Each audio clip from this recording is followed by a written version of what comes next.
All right, ladies and gentlemen, today is December 4th. Jay-Z is notoriously rapped about this date because it is his birthday. And this man on the line right now has celebrated him in the best way possible in the form of a book. Make some noise one time for Michael Eric Dyson.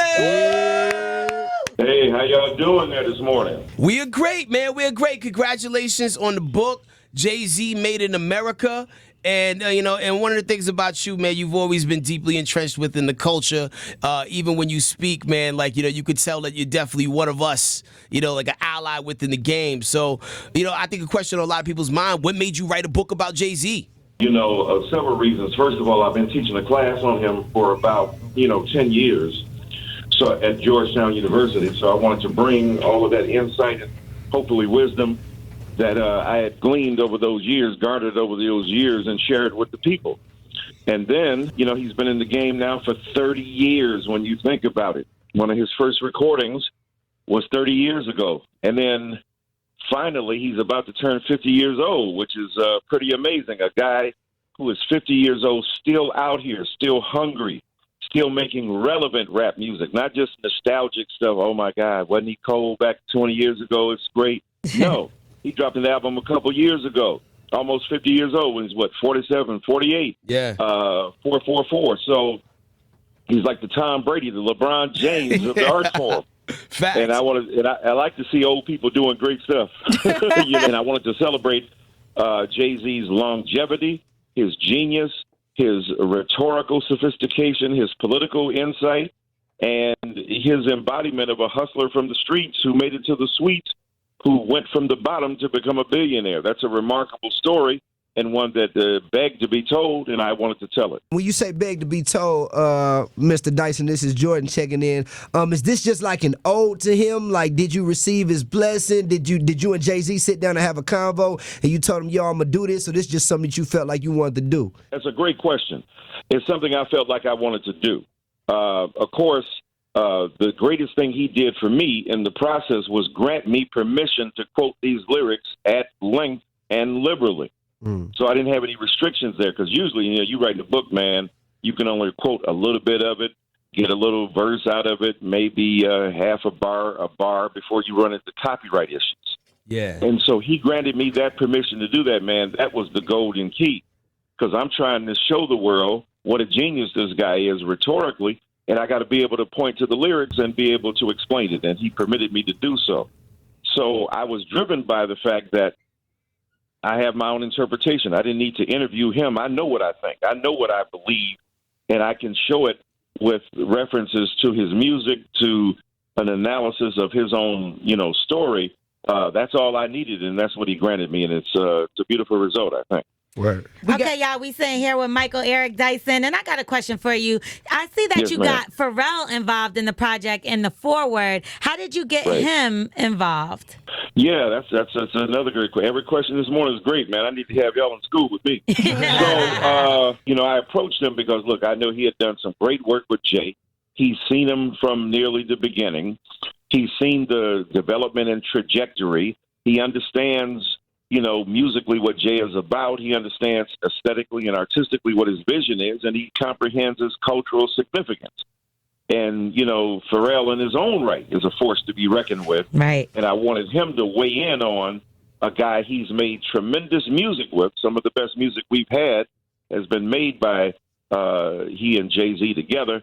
And I wanted him to weigh in and give both his insight and so to speak, his blessing over the project. And this is Angie Ann checking it too. The book is called Jay-Z Made in America, but you wrote a really cool op-ed piece in the Post called We're Living in Jay-Z's America. Can you speak to that, especially on his birthday, what Jay-Z's America, what that represents? Yes, ma'am. That's a beautiful point. He is quintessentially American, right? When you look at his story, people, some people say, and I've seen him weigh in on social media, oh, my God, why are you valorizing and glorifying a criminal and a thug? First of all, he's been legitimate far longer than he sold crack. Don't know if y'all know that or not. He's been out here for a minute. No, Jay didn't do that. Hov didn't do that. Hov did it. So, you didn't have to do that. I ain't trying to tell you to do that, So I wanted to talk about the fact that a lot of America begins in criminality, in illicit, ill-gotten gain, in hustling. In fact, I quote an author in the book who says, a historian at the University of Pennsylvania, that the central story of American history, the central theme, the central motif is hustling itself. So Jay tapped into something that a Pulitzer Prize-winning historian came up with after years of study. Jay knew it intuitively, nearly, that this is the story of America, and this is what America does. It goes through those phases. People begin in illicit stuff. They run in moonshine, their families. 10, 20 years later, 30 years later, they're American political forces. So a lot of America begins that way. So Jay-Z is representative of what it means to start at the bottom, as Drake said, now I'm here. And so Jay begins in that hustling reality, but he also exposes to us the genius of transferring and transforming that hustling struggle out in the streets to becoming not only a billionaire in the suites, but a person who is capable of showing the world what it's about. I'm not a businessman. I'm a businessman, so let me handle my business. Damn. That's what America is, and that's what Jay does. That's what's up, man. We got Michael Eric Dyson on the line right now. Today is Jay-Z's birthday. We bigging it up. It is December 4th. Hey. Now, Mr. Dyson, if we could play one Jay-Z song before we go to break and come back, what should we play? Start with the prelude, man. Start with the prelude from Kingdom Come. One of the coldest beginnings to an album ever. Listen, Michael Eric Dyson's on the line. The book is out right now. It is called Jay-Z Made in America. Now, because you are a professor at a school and you grade a lot of papers, if you had to take Jay-Z's lowest grade and drop it, and when I say lowest grade, his weakest album in your opinion, what album would you drop? Man, that's tough because he ain't made no bad album. Now, some are more successful than others, like anybody else. So the thing is, if I were to, let me say it this way. How about this? I'll tell you the album he ranks the lowest, there's no way I would do that. The album he ranks the lowest is Kingdom Come. Right. It is. And the reason I had you play the prelude before we went to break, is because I think he's missing the boat on this. I think he's misrepresenting what that story is about. That was, the Kingdom Come was Jay-Z's first take at 444, a mature engagement with the world. Right. Look at it. He's on 30's the new 20, brother. I'm so hot still, better, bro, better, automobile. So he's talking about that. He's talking about lost ones, right? He's speaking about his own sense of hurt and regret over either relationships or the loss of his nephew. He's speaking about, if this is the first time you hearing this, you're about to hear something so cold, talking about this is the American dream. Or that beginning on the prelude. I would write it if y'all could get it, but being intricate will get your wood critic on the internet. They're like, you should spit it. I'm like, you should buy it. That's good business. So when you put that album together in aggregate, there is no way that Kingdom Come should be at the bottom of the heap. And I'm here to represent the fact and the belief and the new interpretation that Kingdom Come has to be placed much higher in the Jay-Z canon than it's been put, even by Hov himself. You know what? I agree with that. The way he spit it, I agree with it. I want to take your class. I like the song with John Legend. That was one of my favorite songs on that Kingdom Come album. But you know what? Oh, man. Do You Want to Ride? Yeah, Do You Want to Ride? Talking about Emery Jones. But man, come on. You know why they call the projects a project? Because it's a project wherein we're the experiment. Yeah, it's beautiful. Powerful album. So do you feel like Beyonce had a great impact on Jay-Z's success? And how do you think his career would be without her if he didn't have Beyonce? Yeah, that's a great point. Look, he's going to be Hov and a genius rhetorically, verbally, without her, to be certain, because his genius is independent of her and her genius is independent of him. Howsoever, as Brown would say.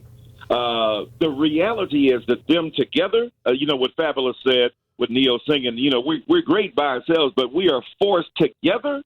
When you bring, one of the greatest verbal geniuses and rhetoricians and magicians literarily together with arguably the greatest entertainer in the world today, I think maybe that's without question. That force is incredible.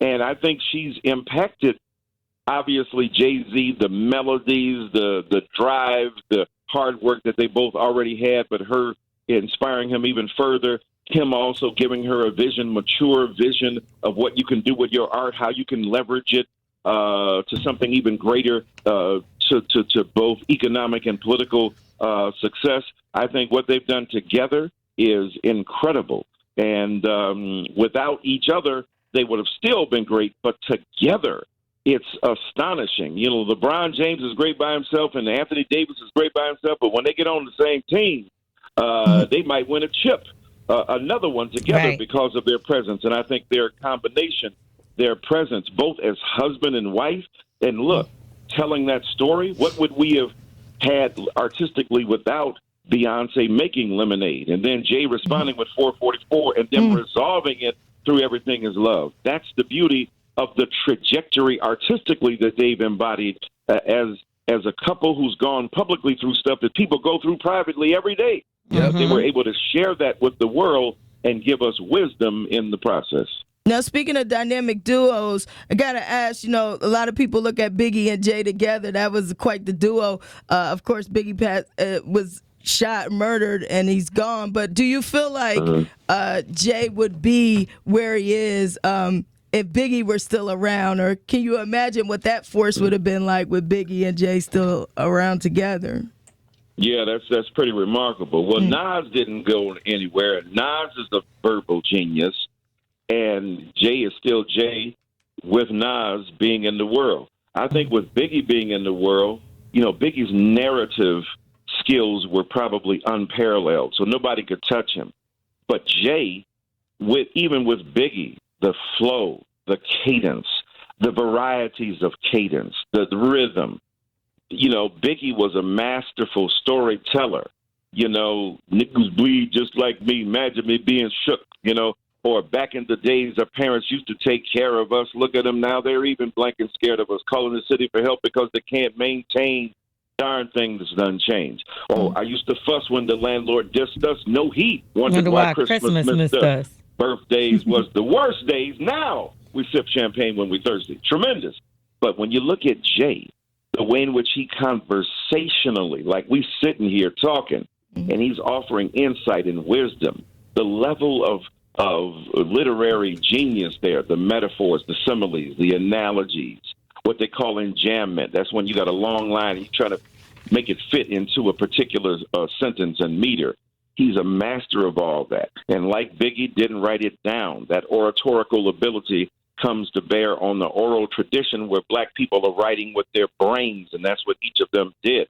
But I think the conversational character, the political references, the range of cultural analysis offered in Jay, I think Jay would have been Jay regardless of the existence of the late, great Christopher Wallace. Well, that's what's up. The same way Jay-Z is the master of the microphone, you're a master of the word, and I swear if I was still eligible for go to college, I would take your class, bro. Michael Eric Dyson is on the line. Much love to you, man. The book is called Jay-Z Made in America. Be sure you pick it up wherever fine books are sold. Make some noise one time for Michael Eric Dyson. Thank y'all. Thank y'all so very much. Happy birthday, ho! Bless up, man. Thanks, bro. Hey, man, thanks. Anytime y'all need me, give me a holler. Will do, brother. Thank you, man. Peace, man. Right now, peace.